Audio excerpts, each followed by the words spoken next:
The gravity of the time is such that every new avenue of peace, no matter how dimly discernible, should be explored.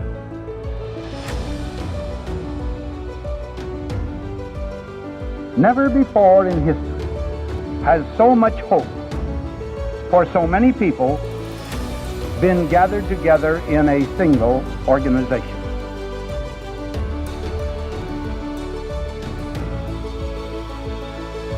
You will provide a great share of the wisdom, of the courage, and the faith which can bring to this world lasting peace for all nations and happiness and well-being for all men.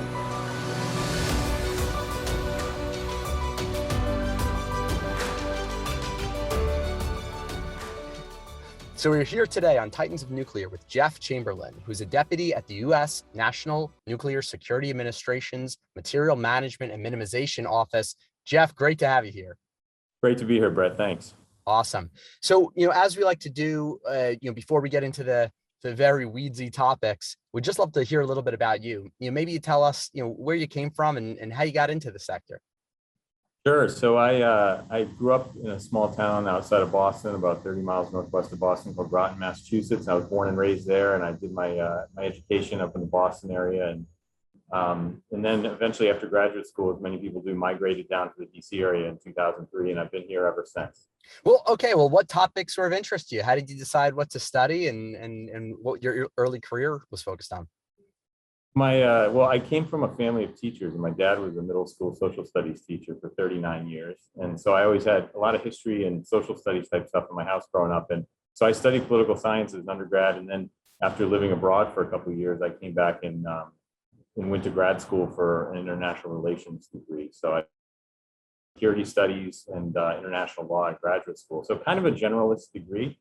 And I came down to DC, and I really was interested in public service, and that's what, as many people do, that's what brought me down to DC. And there's a winding path of career choices that got me to the nuclear field as kind of a newbie in nuclear stuff in 2007. I want to hear a little bit about that winding. Right. So after you got your degree, and you've got some academic studies under your belt, what was your first real experience? What job did you take on, and what were some of the projects that you had to get involved in?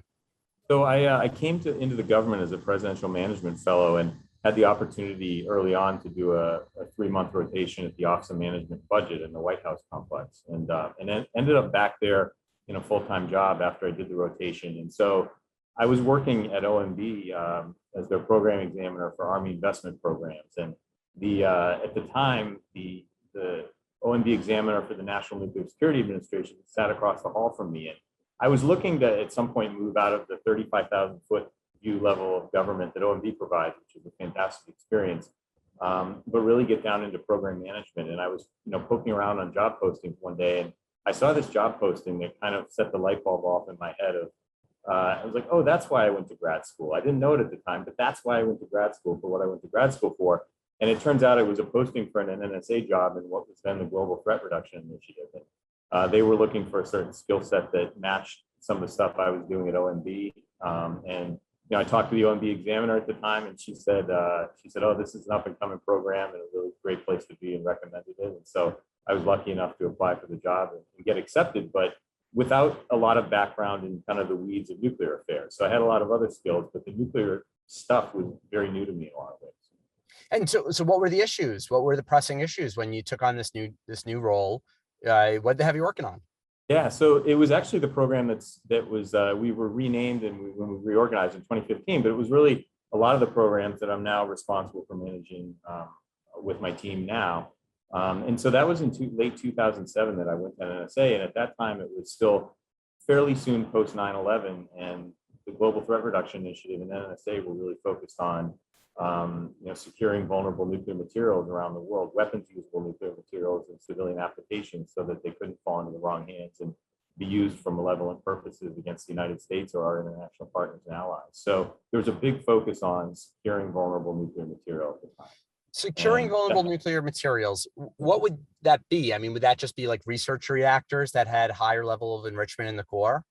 Yeah. So after 9/11, the U.S. really, and there was some of this work being done prior to 9/11 and going back even into the late 70s started up, but we really focused on, yes, converting research reactors from highly enriched uranium to low enriched uranium, so reducing the demand for HEU in civilian applications. And then in tandem with that, and we're still doing doing these things overseas to this date. We still have a number of projects going on in these areas.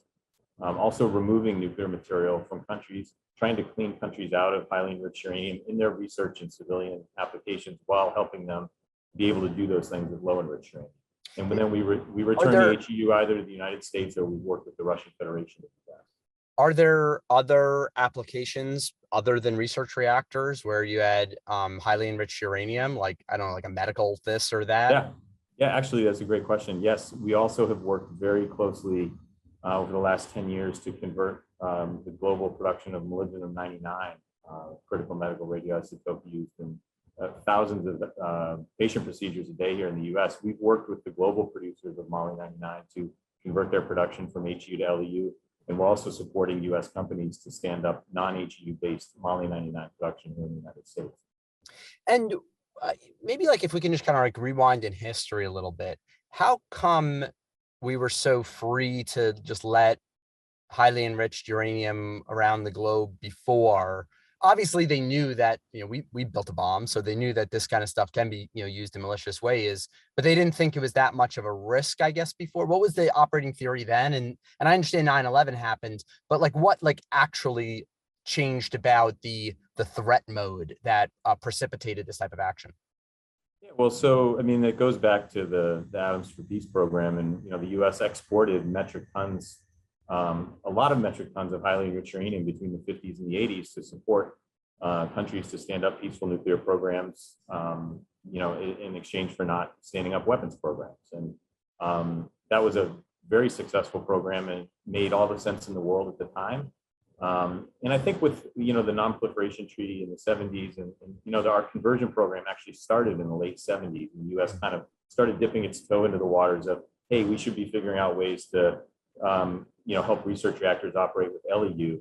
But then, of course, like it did for many things, then 9/11 really changed the threat perspective on, hey, the Al-Qaeda's and organizations such as that in the world, the focus at that time and still is really on making sure they don't get this material to do things that would harm the United States with it. But so the threat perception was changed by 9/11 a lot. And, we're dealing with the legacy of the Atoms for Peace program, which was a great and positive program and made sense at the time. And the is the concern state actors or non-state actors, specifically when it comes to using the highly enriched material that's out there? Because I feel like it would be beyond the capability of a non-state actor to even take a research reactor that had, let's say, 90% enriched and like actually do anything real with it. Well, so, and again, there's kind of limits to what we can say on this. Yeah, stuff. yeah. Don't go into anything you can't, but yeah. So our program is one within a number of programs within NNSA's Office of Defense Nuclear Nonproliferation, or DNN as we call it. And DNN is, concerned with the threat of both state actors and non-state actors. And we do a variety of things across the spectrum of nuclear security and nonproliferation to address both threats. I think broadly, you can say that the hardest thing for a non-state actor to do would be to get the material to make an improvised nuclear device with. So our concern has always been going, and our program is really focused on getting to the material and making sure it's secure. And we have folks that install security upgrades at facilities. We have our Office of Global Nuclear Material Security does that. And then we try to work with the material and also just provide novel solutions and new solutions so that LEU, we hope, can be the material of the future for research reactors. Cool. And does LEU, what does that go up to? Is that just 5%, or can you go up to 20% and still be like proliferation resistant? Yeah, so we have converted, all the reactors we've converted have been below 20%, most of them at the 19.75% range. So we convert them to high assay LEU, and that's kind of a sweet spot for a place where most reactors can still do the science they want to do, but also also it's obviously far preferable from a proliferation perspective than 90 or 92%. Yeah, of course. Yeah. And now one of the constraints here, as I understand it, is that you want to keep the form factor of the reactor the same, the literal geometry that the fuel has to sit into. And if you have lower enriched, that means like you've got a density issue with how many 235 atoms you can pack in there, and so you might have to then switch from one form factor of the fuel to another. Is that the technical way that it's managed? You switch from some sort of higher enriched ceramic to a lower enriched metallic form or something like that? So, and I'll caveat it off the start that I'm most definitely not a nuclear engineer, but I've learned enough in this job to be dangerous. And I know you've had some of the folks from our program on in previous episodes over the years too. So, but it depends on the reactor, but we've been able to convert a lot of reactors around the world with LEU fuels that already exist. And our engineers have found really smart and creative ways in a lot of cases to tweak the geometry of the reactor core, or add beryllium, or do things and tweak the reactor core in ways that you can get the flux you need using existing LEU fuels. There are what we call the high performance research reactors in the United States and Europe primarily that are going to require new high density LEU fuels that our program is supporting the development of, that'll pack more uranium into a single fuel assembly and allow these reactors to get the flux they need with LEU as opposed to HEU. And those fuels are still in process of being qualified.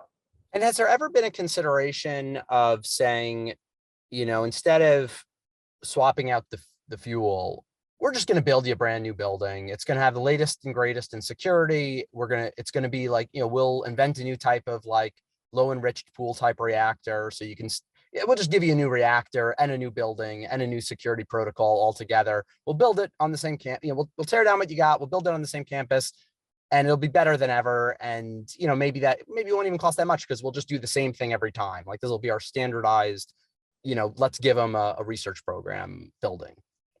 Yeah, no, we haven't gone that far. And I think probably, a lot of it's cost, and a lot of it's the fact that we've been able to find, again, creative and novel solutions for the existing research reactor fleet using LEU. So we haven't had to go there because we've been able to work with reactors, and we have 75 reactors we've converted around the world that are now operating successfully with LEU. So I think we just haven't needed to go that far. Right. If you got it working, just stay with what works. And so 75 down, how many to go? I don't have the exact number in my head, but we're definitely down to the harder cases. Again, these high performance reactors that require new fuels. So for example, in the US, there are 28 facilities in our scope, and we've converted 20 of them. And the ones that can convert with existing fuels are all converted in the United States as well. Oh, you're converting US reactors also? Yeah, also. But what's the proliferation concern in the US? Well, first of all, first and foremost, it's a lead by example issue, right? We're out preaching the gospel to the world of HEU minimization in civilian applications, and hey, we need to do this and you need to do this. And so the best way to lead and really create momentum for that is to lead by example here at home. So that's one thing. And I think we've been very successful in that. And we've gained a lot of credibility overseas because we can say to people, hey, we're doing it here in the US.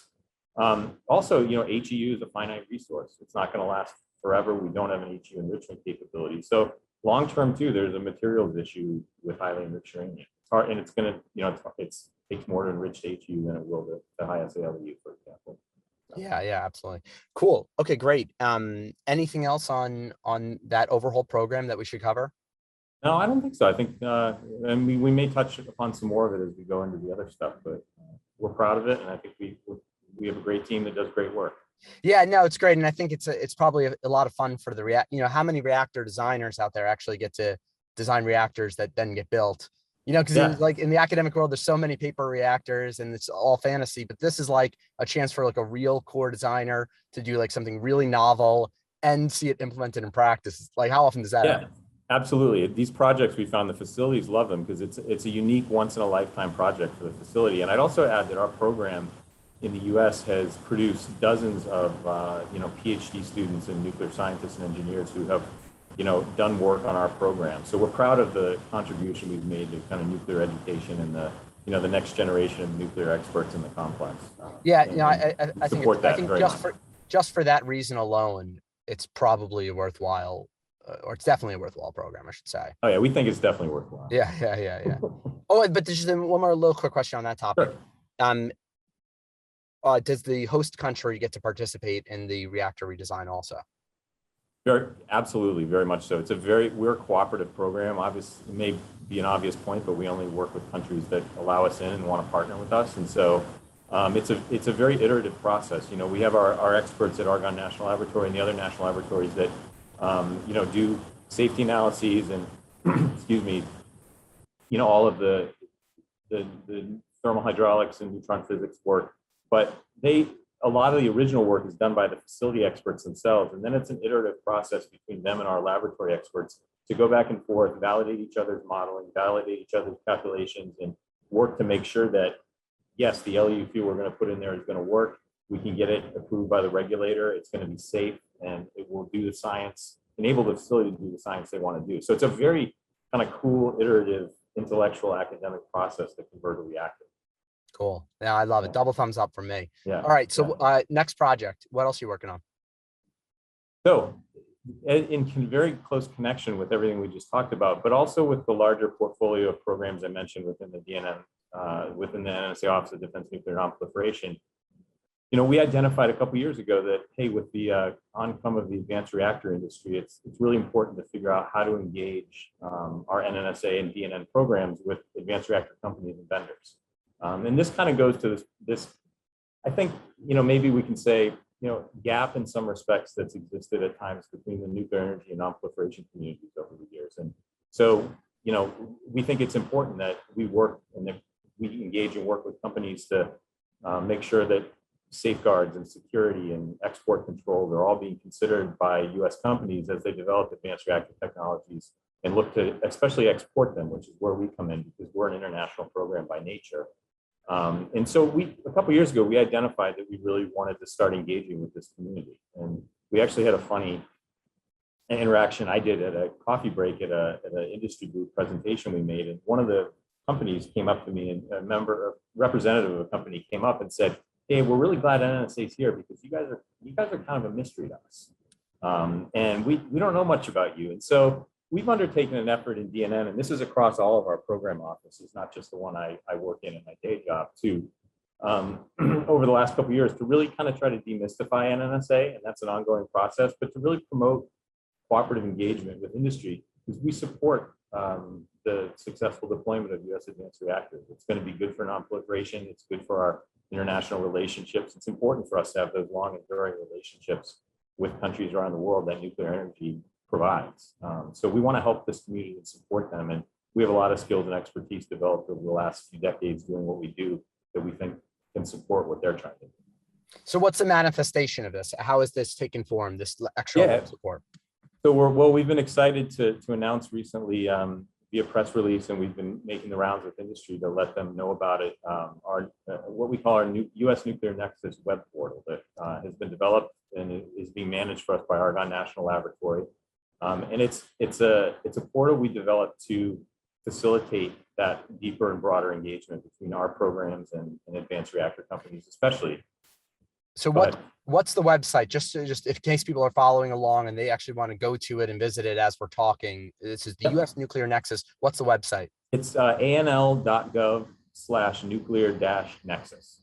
Got it. Or you can Google Nuclear Nexus and it'll come up. So the website is hosted by Argonne National Laboratory, and they do the management of it for us. But yeah, that's the web link, and we encourage folks to go to it and visit us. Perfect. Can you give us maybe a couple case studies of how participants or stakeholders have used this web portal so far?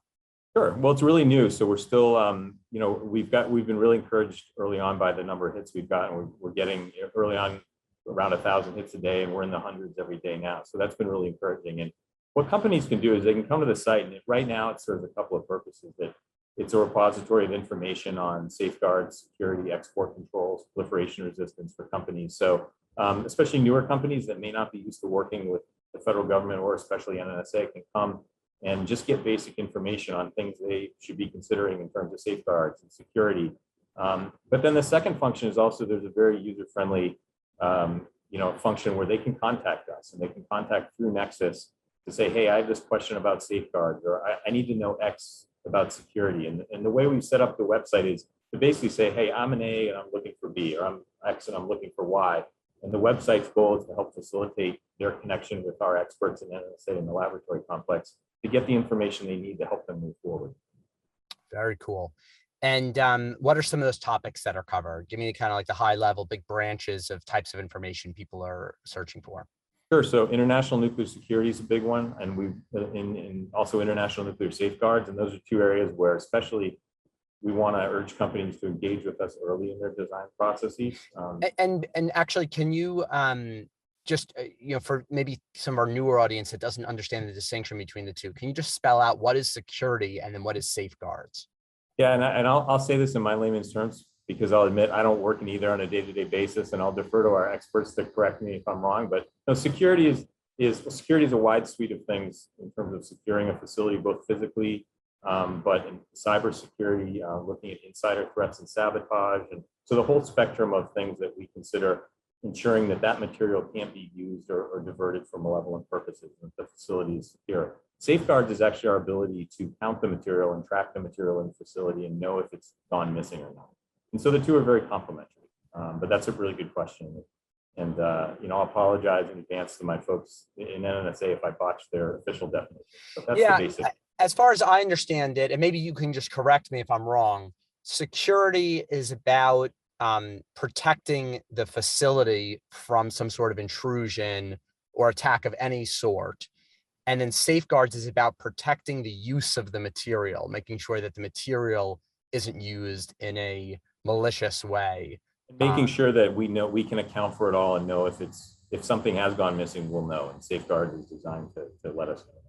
Got it. Okay, cool. All right. What are some other branches of topics on the website? So a really big one that's critical for all companies to really understand well and understand their both responsibilities and how we can work with them is export controls. That's going to be a huge one. Anybody who's going to be eventually looking to sell reactors overseas is going to work closely with our export control folks. We have a regulatory function there, but there's also an educational function, and we have a lot of expertise in our offices to handle that. So, the Code of Federal Regulations, Part 810, that governs exports of sensitive nuclear technology, for example, is a big one that companies need to consider. So we have the folks at NNSA who can help them work through those issues and explain to them and work with them to understand those issues better. And then the last one that we really focus on the website, it's a newer one for us and that we're still fleshing out, is this idea of proliferation resistance. And it's building on some experiences actually that we had in our reactor conversion. We're working to figure out how we can work with facilities overseas, and we're starting with research reactor designers to essentially figure out how we can help their new research reactor designs make less of the bad material that we're concerned about from a threat perspective, and while helping them optimize the performance to do more of the good things they want to do with the facility. And we have some experience doing this out of the Joint Comprehensive Plan of Action, working through that. We had a successful case study in that, and we're looking to, and it's kind of at the intersection of security safeguards, and fits right into that as well. So we have that up on the website, and we're looking to figure out how we can engage with companies to help them in that area. And when you say make less of the stuff that we're worried about, what are some of the strategies there? Is it just find a way to increase the ratio of plutonium-240 to plutonium-239 over the lifetime of the reactor? What are the potential strategies? Or if a facility is designed in a way that might produce a little more plutonium than they really need to or use material that will produce more plutonium than they need to, and we can figure out a way to use material that will produce less plutonium, enable them to do the same science. Let's look at how to do that. Again, it's that same type of creative thinking about reactor core design, fuel, geometry that our nuclear engineering experts in the lab complex are really good at, and it comes out of decades of experience converting research reactors. It's directly related to them. So that's one example. I mean, is a facility right size? For example, is a facility being built with the right size hydraulic pumps and hot cells that are commensurate with the mission it's stated it wants to perform? So that if concern is if a country, say, had a government come in someday who wanted to use it for different purposes, we would like them to have a facility that they couldn't use for those malevolent purposes if there were a change of regime or something like that. There's a lot of possible scenarios, but at the end of the day, we really want to help facilities do the science they want to do. And in the case of the advanced reactor companies, it remains to be seen how this might apply, because they're not doing science, they're producing energy. But I think some of the same principles may apply, and we'd like to engage with companies to have those discussions. That's awesome.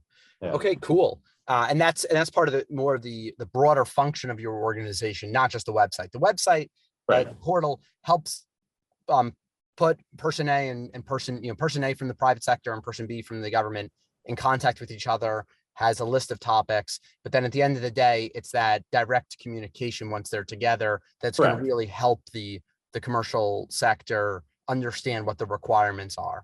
Correct. I'll also add too, in the portal, it's this is an experiment for us. We've never done something quite like this, and so we state in every industry presentation we encourage industry to give us feedback, because the goal is for it to be helpful to them in engaging with us. So we also envision that at some point when our programs have solicitations they want to put out to engage with industry with funding resources, that we would have those solicitations up on a site. That's a place they could come to access those. We're also closely linked with the DOE GAIN website, and GAIN has a link to us, and we have monthly meetings with them to make sure we're fully coordinated with GAIN and supporting what they do, because they're really the big portal of entry, I think, for advanced reactor companies to engage with DOE. So we want to be linked with them very closely. Great. No, I think it's a great project. I think that it's important to have this online resource that people can go to be able to kind of even figure out what their next steps are. So I think this has been a great step that you guys have taken. Are there other projects that we want to chat about or highlight today? No, I think those are the big ones. The Nexus is really one we wanted to highlight. That's our new thing that we just recently put out. And again, a lot of it is the challenge is getting the word out. And so thank you for helping us do that. No, my pleasure. Do that any way I can, because it's only as useful as it is known and available and people come to it, right? And so, and we also want to improve it as time goes on. This is definitely Rev 1 that's out there now, and we hope to add to the content and broaden it to make it more useful for industry and helpful. Is this deployment of US advanced reactor technology is a many years project ongoing. So we want to be there side by side to support that. Yeah, no, we've got like an audience of at least 50,000 nuclear enthusiasts. So hopefully this brings some attention to your project. I mean, I just think it's so important. Anything that breaks down the barriers of communication and any barriers that exist towards new reactor deployment. I mean, that's what put our cards on the table. That's what we're all about. Is like how can we help the next generation of nuclear companies ramp up to the point where we can actually address our clean energy challenges at a global scale. And so obviously there are a lot of American design companies that need this kind of information to make their vision a commercial reality. So I just think it's great what you guys are doing. And we want to thanks. I appreciate that. And we want to stress too, for all the areas that there are just inherently and naturally friction between the nuclear energy and non-proliferation communities, but just by virtue of the seats we sit in, I view this, and I think we do in DNN, as one of those areas where we really have overlapping and mutually reinforcing interests here. We all want to see success here. And so I think it's exciting to me from that perspective, because I feel it is really an issue where we can bridge some of those divides between the energy and non-proliferation communities and really work together, hopefully in an effective way. Because we all want to see this work in the US, be back out there, in the world on this stuff. So. Awesome. All right, I'm going to put you on the spot now before I let you go. We always like to end with someone giving us their vision for the future, and the one rule is it has to be optimistic. So so tell us, what does the world look like, the nuclear world look like 10, 15 years from now? Well, so sitting from the seat I sit in and that we sit in DNN, we certainly want to see US companies back out there. We want to see US products out in the world. We want to see them, be products that have the best standards possible of security and safeguards incorporated. We think that's an area that we're really good at in the US, and that should be a positive for the products that our companies deploy. Other countries that we're competing with don't do that as well, don't care about it as much. So a world where our companies are starting to succeed out there, and it's being done, with safeguards and security incorporated into it, and it would be a really huge step forward in 10 or 15 years if we can be closer to that goal. Jeff Chamberlain, everybody, thank you so much. Thanks, Brett. I really appreciate it.